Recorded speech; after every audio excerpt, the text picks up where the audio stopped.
Olá, sejam muito bem-vindos de volta ao canal. Hoje a gente vai fazer a nossa primeira receita natalina do ano, um quiche de alho poró e shimeji.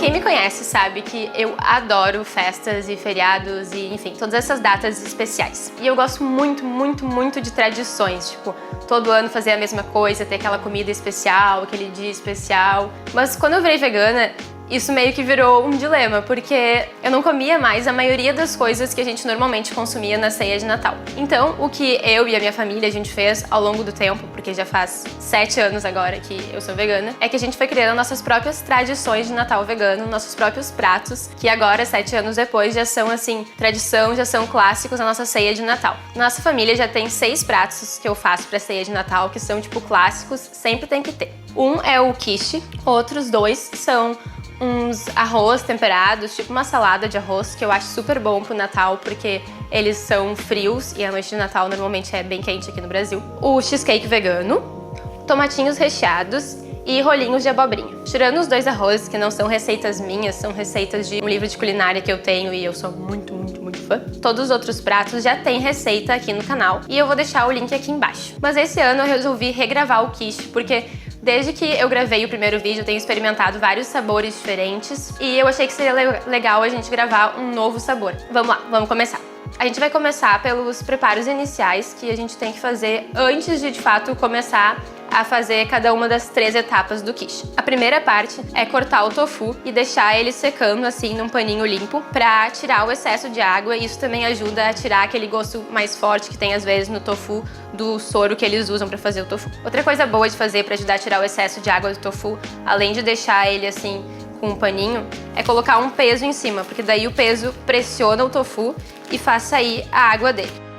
O próximo passo, então, que a gente tem que fazer antes de fato começar a preparar todas as partes é colocar o cogumelo desidratado para hidratar. Eu tô usando água quente porque, como eu quero usar ele meio que loguinho, eu prefiro já colocar água quente porque ele hidrata mais rápido. Mas, por exemplo, se você se organizar e conseguir se preparar para fazer isso aqui de um dia pro outro, pode ser água fria mesmo, água filtrada, que vai dar tudo certo. Então a primeira parte que a gente faz, além daquele preparo inicial de hidratar o cogumelo e deixar o tofu secando, é a base. A gente faz a base antes porque eu gosto de assar ela de 10 a 15 minutos antes de colocar o recheio e daí assar todo o quiche. Para fazer essa base eu vou usar 1,5 xícara de farinha de aveia, 1 xícara de farinha de castanha do Pará. Eu normalmente fazia essa massa com farinha de aveia e farinha de amêndoas. Mas esses dias eu queria fazer e eu tava sem a farinha de amêndoas em casa. E aí eu decidi testar com a farinha de castanha do Pará. E eu achei que ficou super bom. A castanha do Pará, pelo menos aqui em Porto Alegre, ela é mais barata, então isso também é um plus. E ela é mais gordurosa, então eu acabei tirando o óleo da receita da massa, porque eu acho que só a farinha de castanha do Pará já deixa ela gordurosinha, assim, já tem a quantidade de óleo suficiente. Para salgar, eu vou usar um sal de ervas. Se você não for usar o sal de ervas, você pode usar sal normal, depois colocar algum temperinho picadinho a gosto. Eu normalmente gostava de usar manjericão desidratado, ou alecrim, orégano, todos esses também ficam bem bons. Essa farinha de aveia e a farinha de castanha do Pará que eu usei, eu mesma preparo elas em casa, porque eu acho mais fácil ter só o ingrediente, a fruta seca ou o cereal, e aí bater as minhas farinhas conforme eu preciso delas. Então, se vocês quiserem ver mais ou menos como é que eu preparo elas, vocês podem ir no nosso vídeo da torta de pasta de amendoim com chocolate, que eu mostrei naquele vídeo como é que eu faço as minhas farinhas. Pronto, agora já tá bem misturadinho, eu vou colocar água, então. Sempre chega uma hora que tem que colocar a mão na massa, é assim mesmo. Ó, então a nossa massa tá pronta aqui, ela tá bem grudentinha, mas não ficando no dedo, que é o ponto ideal. E aí agora a gente vai colocar ela na base, na forma. O segredo pra mim é sempre ir empurrando a massa assim, contra a borda pra cima, daí eu tiro esse excesso de massa e coloco ela pra cá, pra depois usar no outro lado, onde tiver faltado massa. A nossa massa aqui já tá toda colocadinha na forma. Vou fazer uns furinhos na massa, que é porque quando ela assa, ela dá uma infladinha assim. E aí, se não tem os furinhos pra sair o ar, ele pode acabar quebrando a massa, essa subida. Então a gente faz uns furinhos assim, só pra garantir que ela vai ter por onde respirar e por onde sair o ar quando ela der essa inflada. Nosso forno já tá aquecido, então vamos colocar a massa lá. Depois que a gente coloca a massa no forno, a gente tem 3 passos pra fazer. Fazer o creme de tofu, fazer o refogado de vegetais que a gente estiver usando no quiche e misturar essas duas coisas. Eu vou começar hoje fazendo o creme de tofu, daí eu vou reservar ele, fazer o refogado de vegetais e depois misturar tudo. Para fazer o creme de tofu, eu vou usar o meu processador de alimentos. Vocês também podem usar um liquidificador. Então, o nosso tofu já deu uma secadinha aqui e a gente vai passar ele pro processador, então. Para temperar, a gente vai usar uma colher de chá, mais ou menos, de gersal. Vamos usar 2 colheres de sopa de levedura nutricional, que também é super opcional. 2 colheres de sopa de azeite de oliva. Mais ou menos 1 colher de chá de vinagre de maçã. Às vezes a gente também pode usar limão, mas nesse caso eu não gosto muito porque eu acho que o limão tem mais sabor do que o vinagre. E nessa receita eu acho que não combina tanto o quiche com o sabor de limão. Por último, vamos colocar um pouquinho de pimenta do reino, que eu sou super fã e coloco meio que em tudo. Mas também é opcional. Uma pitada não tão pitada, porque eu amo. E vamos colocar também mais ou menos um punhado de castanha de caju, que, não sei, mas ela dá um crocantezinho na massa também, sabe? E eu vou colocar também agora, conforme estiver batendo, um pouquinho de água. Eu coloco essa água pro creme de tofu ele ficar um pouquinho mais líquido, que eu acho que faz diferença na hora de incorporar com os vegetais refogados. Acho que o nosso creme tá pronto. Vou dar aquela provadinha. É isso aí mesmo. Essa provadinha é a hora de dar a ajustada no sal, ajustar a pimenta, se quiser um pouquinho mais de acidez, colocar um pouquinho mais de vinagre. No meu caso, eu acho que já tá bom, então eu vou tirar assim mesmo e vou reservar esse creme pra gente fazer o refogado de vegetais e depois incorporar tudo. Enquanto o cogumelo hidrata mais um pouquinho, eu vou fazer o alho poró. Aí, pro alho poró, tem um segredo. A gente tira a bundinha dele e essa bundinha aqui, ó, que vem com a raiz, se você quiser, dá pra colocar num potinho com água na raiz e aí ele começa a brotar aqui no meio. Então eu vou guardar eles, deixar aqueles aqui no cantinho pra colocar pra brotar depois.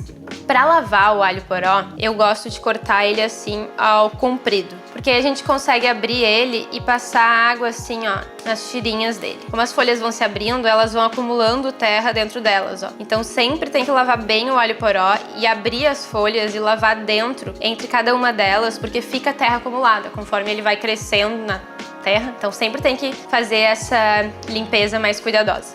Tenho todo o meu alho poró abertinho aqui, vou higienizar ele e também vou limpar essa tábua aqui, porque a terra acaba ficando na tábua, então não adianta a gente só limpar o alho poró e trazer ele de volta para uma tábua que ficou com um pouquinho de terra, né? O nosso alho poró já tá aqui higienizado, agora eu vou picar ele. Se você não quiser sentir, assim, os pedacinhos de alho poró, você pode cortar ele numas fatias mais fininhas, ou então fazer mais uns cortes aqui ao comprido e depois picar ele bem pequenininho. Eu acho super gostoso sentir os pedaços, então eu não vou cortar em pedaços muito pequenos, não. Eu vou reservar ele nesse pratinho aqui na frente, enquanto eu termino de picar o shiitake. Então o nosso cogumelo já ficou um tempo hidratando aqui, ele já tá bem maciozinho. E agora eu vou escorrer ele. E aí o que eu gosto de fazer é pressionar ele aqui contra a peneira, pra conseguir tirar todo o excesso de água, porque quanto menos água ele tiver, menos ele vai ferver na própria água e mais ele vai realmente só dar uma fritadinha quando a gente for refogar. E esse caldo aqui, a gente não joga fora não, tá? Eu gosto de colocar em potinhos e congelar pra depois usar pra fazer um risoto de cogumelos. Ele dá, tipo, um sabor especial, assim. Mesmo que eu não esteja usando o shiitake, eu gosto de colocar um pouquinho dele, assim, no caldo. Pra picar ele, eu faço, tipo, um amontoadinho, assim, e aí vou picando. Como os cogumelos, seja o fresco ou o desidratado, eles têm mais água do que o alho poró, eu vou dar uma leve refogada nele um pouquinho antes, tipo 1 minutinho, só pra garantir que ele vai ficar um pouquinho mais seco antes de entrar o alho poró. Já liguei o nosso fogo aqui, então agora eu vou aquecer um pouquinho de azeite de oliva. Então quando ele já tá um pouquinho douradinho, a gente já pode colocar o alho poró. Aí a gente mexe ele trazendo os cogumelos que estão embaixo pra cima, assim, fazendo esse movimento. Pra garantir que eles não vão ficar ali no fundo perdidos e acabarem queimando, enquanto o alho poró tá em cima, não cozinhando muito. Essa refogada que eu tô dando, ela é bem de leve, assim, eu não quero que ele torre ou que ele cozinhe por completo, eu só quero que ele perca o cru, porque eu particularmente não gosto de usar ele direto assim cru, porque eu acho que acaba ficando muito forte esse gosto de alho, cebola. Mas se você gosta, você pode colocar ele direto cru na mistura, porque ele ainda vai assar no forno, então ele vai cozinhar, né? Ele já deu uma cozida, já tá começando a ficar transparente. Eu vou desligar porque tá pronto. A gente já vai entrar com o creme de tofu aqui. Mas lembra sempre de fazer isso com o fogo apagado, pra que não cozinhe esse creme, né? Porque senão ele vai começar a reduzir e vai ficar mais seco. Tá prontinho, bem misturadinho. Agora é só montar e assar. Aqui tá a nossa massa já assada. Esse é o ponto que eu acho ideal, porque ela já tá assada, ela não tá mais crua, só que ela não chegou a dourar as pontas, o que quer dizer que ela ainda vai poder ficar todo o tempo que precisa pro creme cozinhar no forno sem queimar. E não tem problema que ela fique mais sequinha, porque o recheio tem bastante umidade, então ele ainda vai amolecer a massa. Até por isso que é importante a gente assar um pouquinho ela antes. Se a gente assasse tudo junto só de uma vez, provavelmente não seria tempo suficiente para a massa secar, porque ela ainda absorve toda essa umidade do creme. Então nosso recheio já tá bem espalhadinho aqui. Eu vou só salpicar um pouquinho de gergelim por cima pra dar uma decoradinha e ele ficar mais bonitinho. Então tá pronto, agora a gente vai levar ele pro forno a 180 graus por mais ou menos uns 35, 40 minutos. E aí é isso, depois é só desenformar e servir.